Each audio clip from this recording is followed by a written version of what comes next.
Hello everyone, welcome to our channel J R meaning. আজকে আমরা যে ইংরেজি শব্দটি জানবো সেটি হচ্ছে বি ইয়োর সেলফ।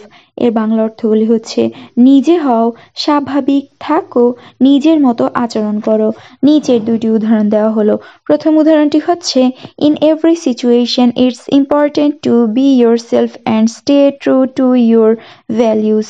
আমি আবারও বলছি, in every situation it's important to B your self and stay true to your values. এর বাংলা অর্থটি হচ্ছে প্রতিটি পরিস্থিতিতে নিজেকে অকপট রাখা এবং নিজের মূল্যবোধে সত্য থাকা গুরুত্বপূর্ণ। দ্বিতীয় উদাহরণটি হচ্ছে she found happiness when she decided to be herself instead of trying to please everyone.